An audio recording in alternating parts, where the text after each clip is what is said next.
Hi, I'm Patrick Krupka, and I'd like to talk to you today a little bit about an article I read recently on MSNBC.com by Karen Ansel, who's a registered dietitian who works, I think, for Women's Health magazine. The article was posted April 22nd, 2011, this year, and the title of the article was, "Is Gluten Really Bad for Your Body?" Obviously, those of you that are my patients know that I deal quite a bit with gluten-sensitive patients. We do a lot with celiac patients. And we'll get into the difference between the two and those nuances here in just a second. But it's kind of near and dear to me. I have a lot of patients that are on gluten-free diets right now. So I wanted to kind of, I don't know if I want to say give a rebuttal, but I wanted to make some comments about the article after I read it. First, the article does a fairly poor job of distinguishing between gluten sensitivity and celiac disease. So let me take just a second and talk about that. Gluten sensitivity, think of it like the hub of a flower. Picture a daisy, right? It's got a center and it's got several petals around the edge. So if gluten sensitivity is the hub of that flower, celiac disease is one of those petals. Celiac disease is one of the possible autoimmune manifestations of having a gluten sensitivity or gluten allergy. Now, there are lots of other manifestations that you could have outside of celiac disease. I would say, from what I've read and what I've dealt with in my practice, only about 20% of my gluten-sensitive patients are actually celiac patients. The other 80% have manifestations beyond the small intestines. They have neurologic complications, autoimmune problems, inflammatory conditions, the list goes on. But understand that celiac disease and gluten sensitivity are not synonymous. All right, that's a very important point for you to understand. We'll do a whole other video on gluten sensitivity in general. But understand gluten sensitivity is the hub of the flower. The petals are the different disease processes that can be downstream from that. One of those is celiac disease.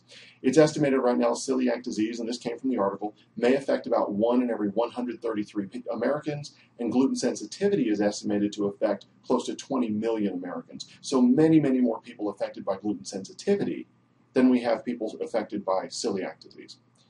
Now, they point out, rightfully so, in the article, that a gluten-free diet will not cure all problems for all people. I kind of think that's pretty much common sense, right? I don't know that I can take issue with that. I don't know that they needed to point that out, but it's the beginning of their premise. But then I start to have an issue with some of the things they say. They quote a doctor named Mark DeMeo, if I'm pronouncing that correctly, who's the director of gastroenterology at Rush University Medical Center in Chicago, who said, and I quote, "There's nothing magical about a gluten-free diet that's going to help you lose weight." In agreement, Shelley Case, who's a registered dietitian, states that the only possible explanation for weight loss on a gluten-free diet is that you have fewer choices of things to eat and therefore you take in fewer calories. Then in true registered dietitian form, well, she points out that gluten-free doesn't mean fat-free or low-calorie, so it can backfire on you. Now let me back up for a second and say something about registered dietitians. And I'm going to generalize, so I know I'm going to get emails for this, but not every registered dietitian feels this way. But the general philosophy that they tend to have is that nutrition is very simple. Weight loss is very simple. It's calories in versus calories out, right? It's a simple equation. If your calories in are more than your calories out, you gain weight. If your calories in are less than your calories out, you lose weight. And where you get your calories is basically inconsequential. 10 calories from a chocolate candy bar is no different than 10 calories from a piece of steak as far as what your body does with it. Obviously, I disagree with that, and most clinical nutritionists disagree with that. And there's kind of some contention in the basic underlying philosophies of the two. So I wanted to point that out. But that's why they say, it's just because you eat fewer calories if you lose weight, and you can still run into trouble because gluten-free doesn't mean fat-free, like fat-free is a healthy diet. That myth was dispelled years ago. Anyway, she continues to warn about serious nutrient deficiencies if you, and I quote, yank vitamin-enriched whole grain foods and replace them with gluten-free brownies. Well, really, if you take any vitamin-rich or nutrient-dense food out and replace it with brownies, whether they're gluten-free or not, you're going to run into trouble. I don't think that's really a fair comment to make. That's kind of a drive-by, hand grenade out the window, okay? But if you think about it, it really doesn't hold any water when talking specifically about a gluten-free diet. And then she says that common deficiencies could be deficiencies in iron, B vitamins, and fiber. Well, if you're eating lots of fruits and vegetables and good quality lean meats, that takes care of the iron, the B vitamins, and the fiber. So really not as big a deal as they're making it out to be.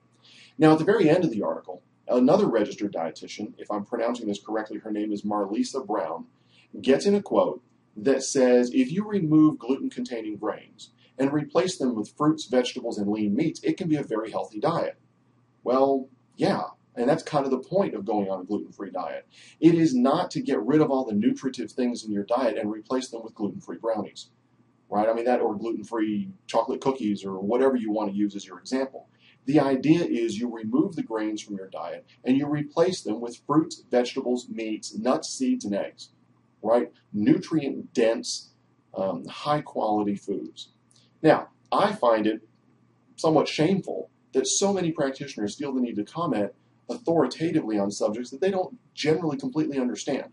For example, Dr. DeMayo's comment about there's nothing magical about a gluten-free diet that can help you lose weight. Well, he's a gastroenterologist. He understands the mechanisms that develop celiac disease, and he understands issues with the organs of the digestive tract. But is he trained in nutrition?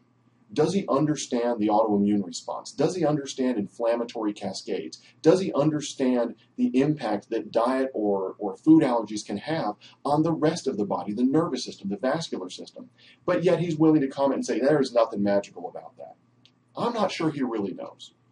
How about, when you talk about what is magical about a gluten-free diet, for those people who have issues with gluten, how about the fact that you're decreasing the inflammatory response? You're slowing or stopping autoimmune problems, including autoimmune thyroid problems, arthritis, lymphedema, cardiovascular disease, fibromyalgia, depression, and the myriad other issues that can be attributed to inflammatory responses and autoimmune responses. I mean, don't you think that if you got rid of some of those issues, you might have an impact on someone's ability to control their weight? Would that not be magical for someone who has those issues and has been living with those issues for months or years? Now, what about a diet without grains? What is so potentially hazardous to our health about taking grains out of our diet? Generally, you got to look back a little bit at what we do to grains in the first place, right? We take most of the naturally occurring nutrients that are in our grains. We strip them out so it's nothing but basically starch and a little bit of fiber. And then we spray on a few cents of synthetic vitamins, and we call that enriched. Well, if it's so important to have the nutrients that are in our grains, why do we take them out of the grains in the first place? Generally, so they have a longer shelf life, you can ship them across the country without them going rancid, right? It's for commercial purposes. But we spray this chemical vitamin mix on there, and that makes everything okay. You can get all the vitamins you need in a day because we chose to spray them on those grains. Really, that doesn't hold water, right? It just doesn't pass the stink test for most of us, right? Common sense and logic would say that that's not appropriate.